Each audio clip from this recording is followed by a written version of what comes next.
Assalamualaikum warahmatullahi wabarakatuh. Sebelumnya, perkenalkan nama saya Elvanda Solia Uzaki dengan NPM 2040704027 dari Lokal B1 Program Studi S1 Kebidanan Fakultas Ilmu Kesehatan Universitas Borneo Tarakan.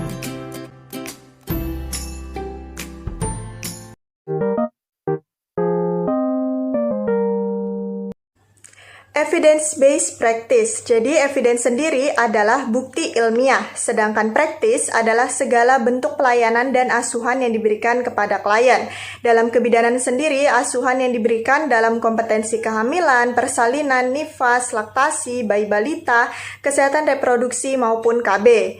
Pelayanan yang berkualitas adalah pelayanan yang dilakukan dan memberikan hasil yang positif serta layak untuk direkomendasikan. Keuntungan untuk klien, target kesejahteraan pasien bisa dijustifikasi bahwa langkah-langkah terbukti ilmiah dapat dievaluasi, efektif dan efisien, berorientasi pada hasil dengan ketepatan langkah-langkah yang dilakukan, dapat dimodifikasi dengan kondisi yang ada, mudah diaplikasikan, transferable, dapat disebarkan secara luas dan secara etik tentu dapat diterima.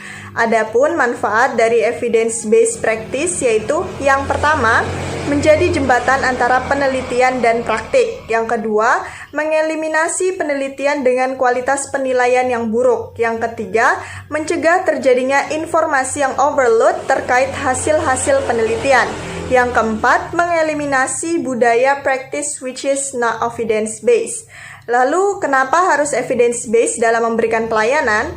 Karena memperhatikan outcomes patients, sehat tidak menimbulkan gejala sisa. Biayanya efisien, meningkatkan kemampuan para klinisi, dan selanjutnya pengkajian pada klien, apakah dapat diterima atau tidak. Lalu adapun syarat penggunaan EBP yaitu yang pertama, kompeten dalam pengetahuan dan keterampilan. Lalu bisa mengkaji, sensitif dan mampu mengidentifikasi kebutuhan klien. Selanjutnya, empati terhadap kebutuhan wanita meskipun tidak tersampaikan secara verbal. Lalu, komunikasi efektif untuk mampu mendayagunakan wanita dalam perawatannya. Lalu, mampu melakukan refleksi terhadap asuhan yang diberikan. Selanjutnya, mampu mengembangkan asuhan, lalu bertanya dan terbuka untuk menjawab pertanyaan, prinsip belajar seumur hidup, serta prinsip berusaha memperoleh informasi update secara berkesinambungan dan konsisten. Selain itu, sadar terhadap pentingnya penelitian. Terkait evidence-based practice sendiri, terdapat 7 langkah penting dalam EBP, yaitu yang pertama, cultivate a spirit of inquiry, jadi menumbuhkan semangat menyelidiki. Yang kedua, EBP questions, yaitu ask, memformulasikan pertanyaan secara tepat dengan format PICO atau PICOT, dengan P patience, I intervention, C atau comparison atau membandingkan, O atau outcomes, hasil yang diharapkan, dan T atau time frame. Lalu yang ketiga, search dan collect relevant evidence, jadi mencari dan mengumpulkan bukti-bukti. Yang keempat, critically appraise the evidence, melakukan critical appraisal atau berpikir kritis terhadap bukti-bukti. Yang kelima, integrate the base evidence and patient preference and value in making practice decision, jadi mengintegrasikan bukti-bukti.